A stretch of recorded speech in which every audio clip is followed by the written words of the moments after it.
Howdy folks, Kirk and Jay here with Kirk Giordano Plastering. Today we're going to show you how to plaster. We're going to show you how to scratch and brown. What does that mean? It's not a one coat because we are still applying two coats. First coat allows the mud to be sucked out by the paper, second coat done immediately. I got a lot of help here, friends and family. Dan Plastering, there's Andy Davis Stucco, a licensed contractor. One of the second best in the country. This is the first best. Anyway, Dan, beautiful. I'm going to show you something, guys. This is how we get started. First thing I do is I'm going to apply a scratch coat. What is a one coat system? Can you apply 1 inch of stucco? No.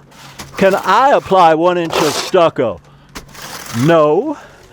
A one coat stucco system means 2 coats done back to back. And the amount of accelerator you put in determines how much back to back you're going to have. Say, for example, I told my brother, Lou, give me a lot of accelerators in here because we're working on a somewhat cold day right now. And we need the air, the tools, everything to dry this stuff out. Anyhow, so scratch and brown to answer the age-old question. And I get asked this the most. Are you doing 2 coats or 1? We're doing 2 back to back because a one coat system, conventional plastering or traditional, is 3/8 and 3/8 the same day. Why do it all the same day?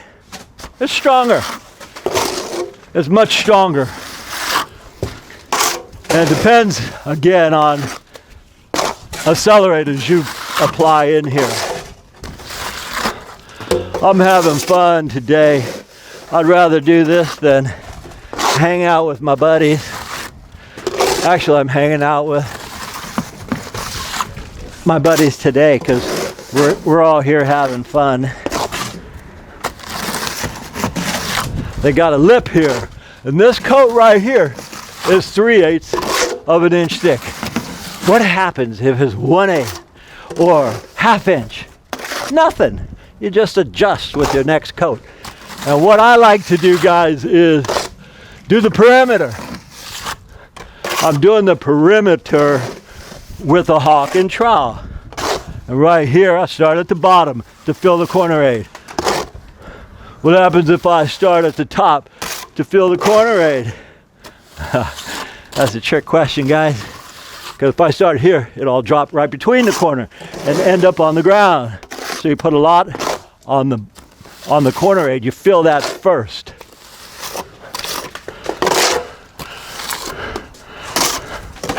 I'm watching these guys over here. I'm watching you, Andy. Oh yeah, baby. If you're working for free, I want to make sure I'm getting my money's worth.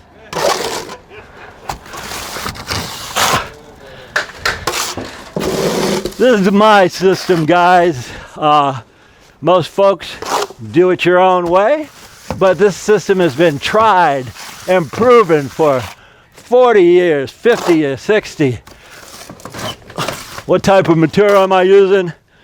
BMI. It's 690 with fibers.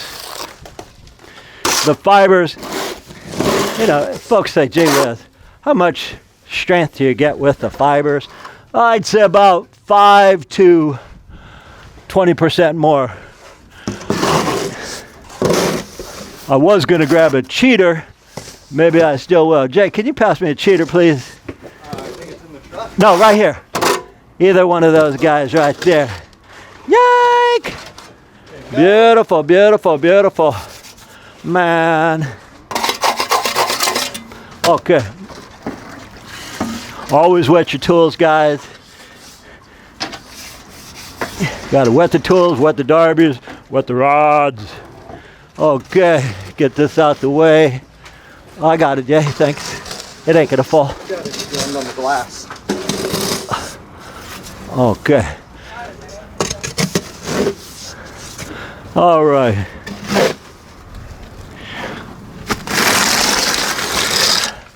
Now using a cheater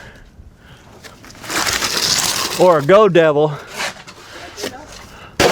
Now this uses my legs, uses my lats, and it doesn't get me all cockeyed like a hawk and trowel will. And for every cheat I put on, or that's 2 hawkfuls. Here's 2 hawkfuls at one time. Mud! Lou's mixing? Yeah. I hope he can hear that, because nothing pisses Lou off more than screaming for mud. Woo, he gets mad. I'm doing the best I can. I'm doing the best I can. Shit, what do you think I am? A horse? A mule? We are working. This job is like a football field length to the mixer. What does that mean? That's 100 yards, 300 feet. That's a long ways. Okay, so I expect the mud to get here soon, but we're in no hurry. That's all the mud I got on here, so I'm gonna kill some time and get my edges. I got those, Jay. No problemo. Yeah, baby. Yeah, baby.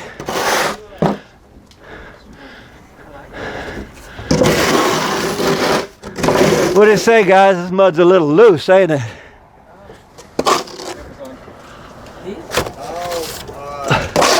If you can't work and talk at the same time, you need to quit talking. Oh, I can work and talk. I can do both. Everybody watching thinking, this guy is quiet. No. Some folks actually get a kick out of my rambling. How many of you guys get a kick out of my rambling? Nobody thumbs down on the video. Oh, they get all thumbs down. I like thumbs down. Well, I'm going to sit around here, twiddle my thumbs, and wait for mud! All right, guys.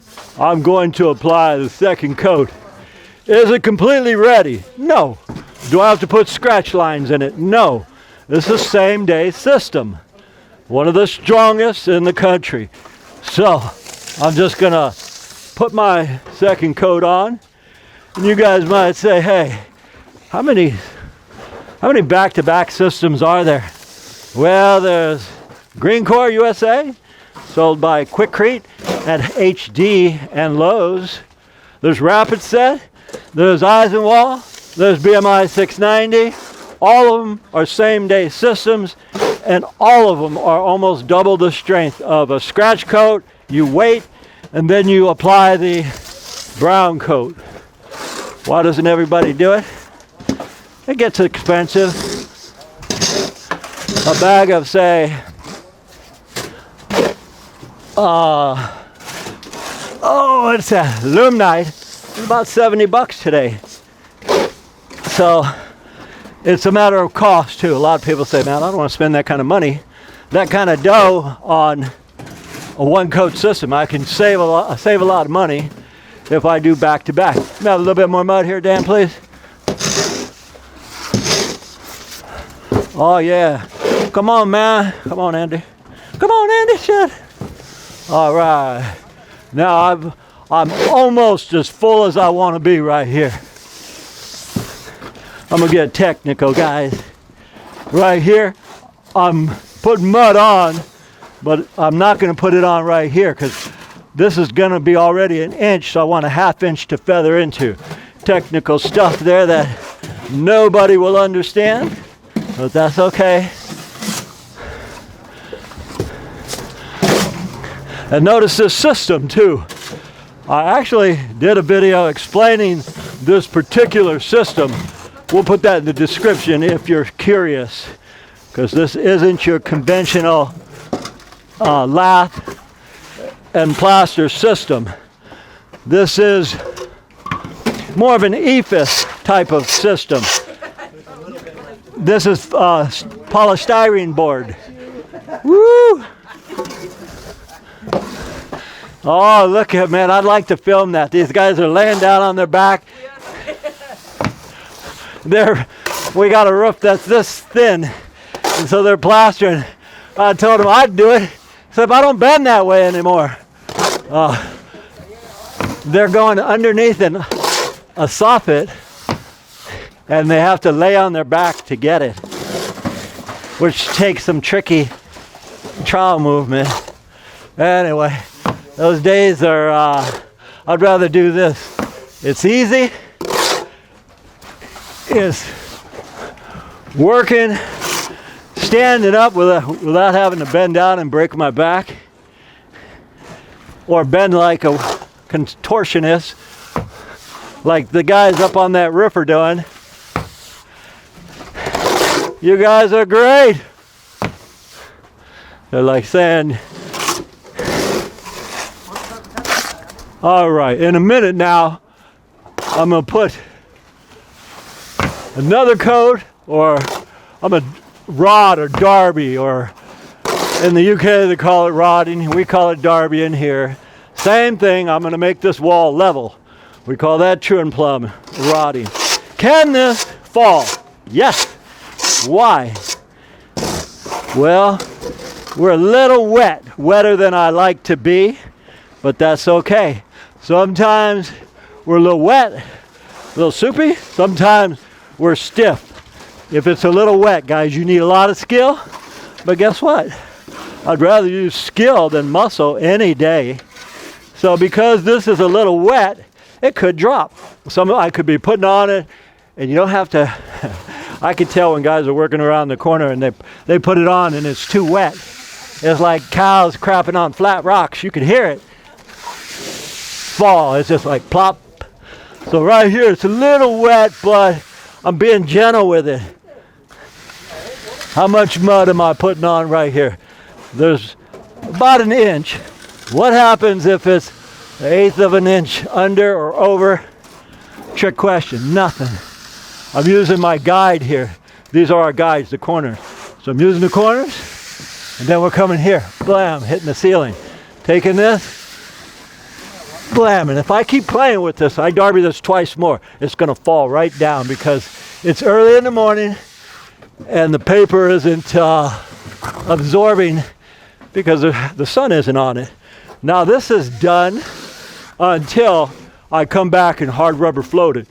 If I wait too long, it'll turn white. Then I can't hard rubber float it. I'd have to use the edge of a trowel like this to do it. Right now, can I float this? No. Could Andy float it? No. Nobody can float it. This got to set another 15, 20 minutes. In the meantime, I am going to start bottoming up.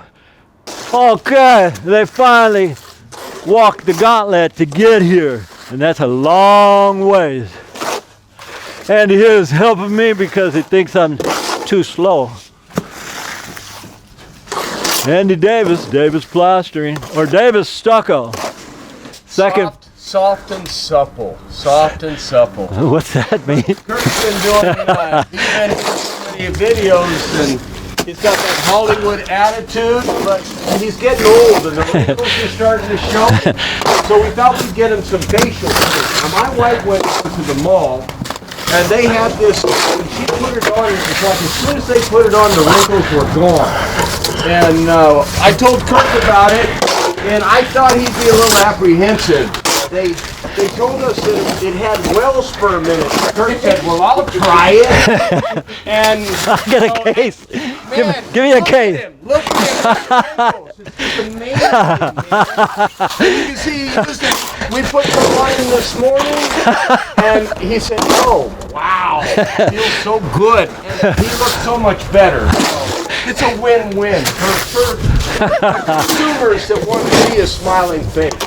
You know, if it actually worked, I'd buy stock in the company. The nasty, silly question is, how do you get that from a whale? What, big hands? That's disgusting. Anyway, what we're doing is We'll put the next coat on, or bottoming up was what we call it. But because I told my brother, Lou, man, give me a little less accelerators. Now it's starting to warm up. The sun hits it and it's setting fast. So now we gotta hustle. First I was taking my time and now we're hustling. And guys, with any of these same day materials, if you play with it, you're gonna lose it. It'll be that old cows crapping on flat rock sound. Just plop. And we could still lose some. All right, beautiful Dan, beautiful, beautiful. I told Dan this morning, about 6 o'clock in the morning, I said, boy, I'm kind of shy hod carriers. He says, well, I'll hod carry because it's a good workout. I can work out my legs and my lower back. I said, that's the attitude I want to hear. You get paid to work out. I've had that attitude my whole life. This one was a matter of a football field to get here. Andy was hard carrying at first. That's why we got so far. All right, guys. We're putting it on fat and ugly. What's that mean? That's like Andy, fat and ugly. How you like that one, Andy? Anyway, you put it on fat and ugly. That means real full. Put it on full. Then you take the magic rod, the Derby. UK they call it a rod, we call it a Derby. Wet it. Wet both sides. Okay. Now here's a ground. Here's a ground. This is a 7/8 ground. We follow that screed. We come right here and pull it straight up into our work that's already setting. We are first professional plasterers, second filmers. I'll tell you where we're at. Okay, this has had time to set up. And remember, we got a football field's distance from here, so we didn't put a lot of accelerator. How? Who's the best? Kirk is. We had a dropout here. Why? Because it was very cold. And so don't force it. What we're doing is we're just leaving this alone. In about 15 minutes, we're going to put a little bit more in there. That way it doesn't drop out again. How soft is this? Now this is way soft. Kirk's the best. Okay, so with this one here, this is much harder because this is the first applied. This is secondly applied a half hour later. It is 1 hour later from when we first started that video. Okay, so we go in circles right here. We get rid of that. We're just going in circles, guys. You don't even have to look. Just go in circles. It's like snowboarding. When you're doing snowboarding, you're lifting one side to compress it. This is a hard rubber float. You can use the plastic ones too. But this is compressing the wall now. And I'm in no hurry for this. It's like, you relax. We got a lot of stuff we're doing here. So, again, this compacts it now. This is hard rubber floating to compact a brown coat or a second coat. Same thing, same terminology. Anyway, we are busy because we got a lot of stuff we're doing. Again, videographers second, professional plasters or experts first. So we got to get back on our stuff. Anyway, when we get done with the whole job, we'll take you around, including that wall over there. All right, guys, end of the day. Thought we'd show you what we've done here today. I mean, the terrain was tough. We bullnosed all the windows that were existing because that's what the homeowner wants. We did this, and he asked me the same question I hear 100 times. Will this crack? Guys, if you don't want cracks, don't buy a Stucco home or leave it in the bag. We've heard that one before, but it's not stucco that cracks, guys. It's vibration and settling that causes cracks in stucco. This door right here is about 800 pounds. If he gets pissed off and slams this whole thing is going to crack. Vibration causes cracking. Dan, we have a terrain to get to down here. It is past a football field. That's 300 feet, 100 yards. You can see San Francisco shipyards over there. You can see all the bridges, but I don't want to show where this fella is at. What we did is we took this here, and the terrain on this job, I just want to show you guys something. I don't know what Dan meant when he said, well, gee, I got 30,000 steps, but I went just now to look and see how much material we got, and yeah, it's 430 on the money. And Lou mixed up 2 yards of sand, let alone all the bags. I do know that calculation. A yard is 2,400 pounds, so he mixed up 5,000 pounds of just sand and umpteen bags of the cement. Anyway, I thought we'd point this out right here. My name is Kirk, Jason on the camera, and a big thank you to Dan and Jay because they carried all of this mud, plus plastered all this right here. It's 8-hour day, and it was a long day today. We thank you guys for watching, and as usual, we'll see you guys on the next one. All right, folks, we want to thank you for watching how we do things in the stucco and plastering world. We really enjoy your questions and comments, so if there's anything you want to learn about that we can show you, please let us know in the comments. And as always, from the entire Giordano family, we'll see you on the next one.